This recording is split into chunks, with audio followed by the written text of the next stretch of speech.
예상치 못한 일이 발생했습니다.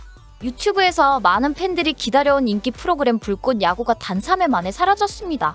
그동안 야구와 예능을 결합한 독특한 콘텐츠로 큰 인기를 끌었던 이 프로그램은 갑작스럽게 방송된 1회부터 3회까지 모두 유튜브에서 삭제되었습니다.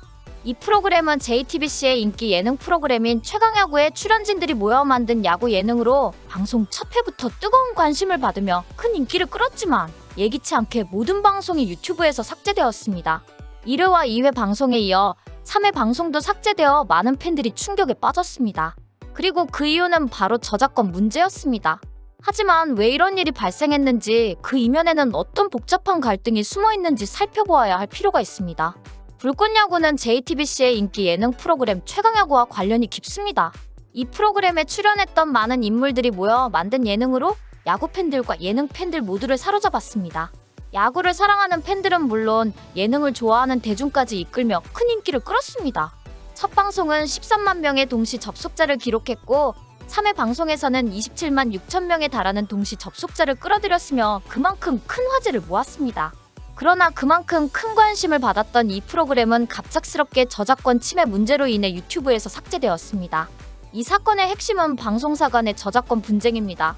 JTBC는 불꽃 야구에 대해 저작권을 주장하고 있으며 이로 인해 프로그램의 방송과 관련된 법적 논란이 발생하게 되었습니다.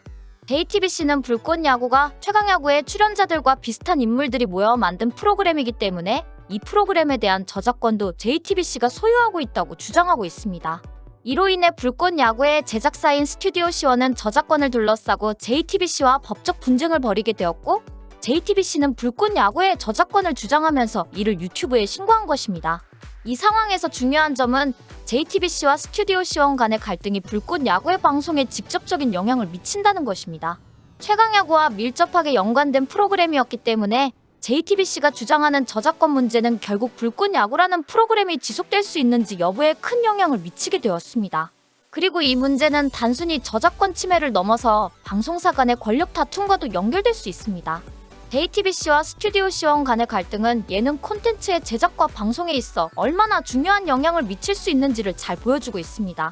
스튜디오 C1은 JTBC의 주장에 대해 반론을 제기하며 이 문제를 해결하려고 했지만 유튜브 측의 최종 결정이 나오지 않으면 채널 폐쇄라는 심각한 상황에 직면할 수 있습니다.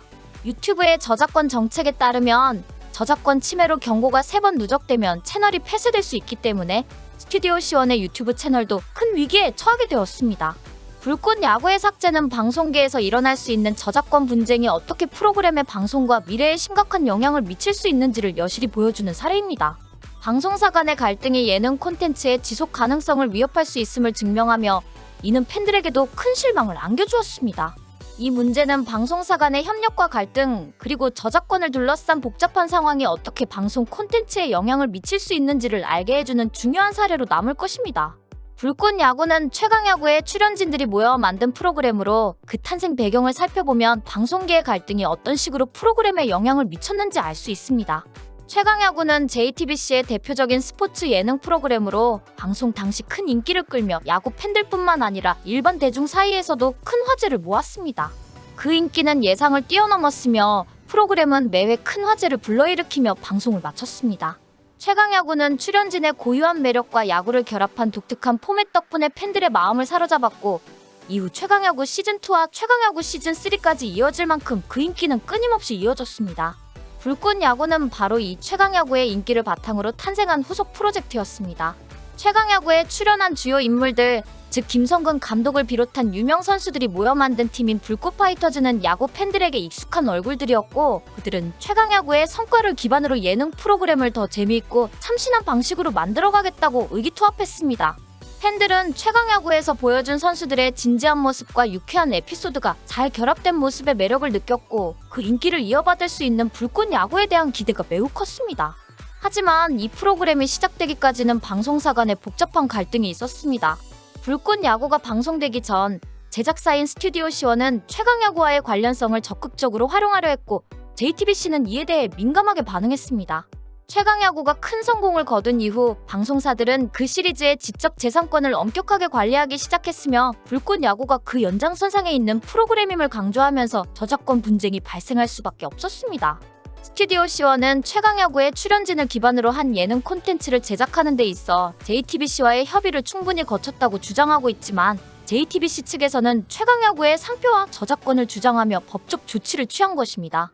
특히 중요한 점은 불꽃야구가 원래 최강야구의 큰 성공을 기반으로 제작되었기 때문에 두 프로그램 간의 연결고리와 저작권 문제가 상호작용하게 된 것입니다. JTBC는 최강야구의 브랜드와 관련된 모든 콘텐츠에 대해 저작권을 지키고자 했으며 스튜디오 C1은 프로그램의 제작을 진행하는 동안 그 과정에서 법적인 문제가 생기지 않도록 주의를 기울였으나 결국 저작권 관련 분쟁이 불거졌습니다. 이로 인해 JTBC는 불꽃야구를 저작권 침해로 신고하며 유튜브에 삭제 요청을 하게 되었고 결과적으로 유튜브는 불꽃야구의 모든 방송을 비공개로 전환하거나 삭제하는 조치를 취했습니다. 이와 같은 상황은 방송사 간의 권력 다툼이 예능 콘텐츠에 어떻게 영향을 미치는지를 여실히 보여줍니다. 방송사들이 자신들의 지적 재산권을 지키기 위한 과정에서 프로그램의 인기와 상관없이 법적 분쟁이 발생할 수 있다는 점에서 이 사건은 방송계 전체에 중요한 교훈을 남겼습니다. 저작권 분쟁은 콘텐츠의 질과 상관없이 프로그램의 지속 가능성을 위협할 수 있다는 점에서 불꽃야구가 경험한 저작권 분쟁은 예능 프로그램의 본질에 큰 영향을 미칠 수 있음을 깨닫게 합니다. 불꽃야구가 왜 이렇게 큰 인기를 끌었는지에 대해서도 분석할 필요가 있습니다. 첫 번째 이유는 단연 그 출연진들이었습니다. 최강야구의 출연자들 중 많은 인물이 불꽃야구에 참여했기 때문에 기존 팬들이 그들의 출연을 기대하고 프로그램에 대한 관심을 모은 것입니다. 김성근 감독을 포함한 여러 유명 야구 선수들이 출연하며 그들이 보여주는 예능적인 모습은 팬들에게 큰 매력으로 다가갔습니다. 그들의 진지한 경기 모습뿐만 아니라 예능 프로그램에서 보여주는 유머와 개성은 프로그램을 더욱 돋보이게 했습니다. 또한 프로그램은 실제 야구 경기와 예능적인 요소가 결합되어 있어 야구 팬들뿐만 아니라 예능 팬들까지 모두 즐길 수 있는 포맷으로 자리 잡았습니다. 두 번째 이유는 프로그램의 내용과 형식이었습니다. 불꽃야구는 단순히 경기를 중계하는 프로그램이 아니었습니다. 출연자들의 개인적인 이야기와 훈련, 팀워크 등을 보여주는 예능적인 요소가 가미되었으며 팬들은 이를 통해 선수들이 경기 외의 면모도 엿볼 수 있었습니다. 또한 각 에피소드마다 예상치 못한 반전과 웃음을 선사하는 요소들이 가득하여 예능적인 재미와 야구에 대한 진지함이 균형을 이루며 인기를 끌었습니다. 결과적으로 불꽃야구는 방송을 시작할 때부터 큰 기대를 모았고 그 기대를 뛰어넘는 성과를 거두었음에도 불구하고 저작권 문제로 인해 큰 위기를 맞게 되었습니다. 방송사 간의 갈등은 콘텐츠에 대한 권리를 둘러싼 중요한 문제를 부각시키며 방송계의 복잡한 상황을 드러냈습니다. 불꽃야구의 삭제 사건은 방송사 간의 저작권 분쟁이 예능 콘텐츠에 미치는 심각한 영향을 여실히 보여주었습니다. 이 사건은 방송사들이 콘텐츠에 대한 권리를 어떻게 관리하고 다뤄야 하는지에 대한 중요한 교훈을 남겼습니다.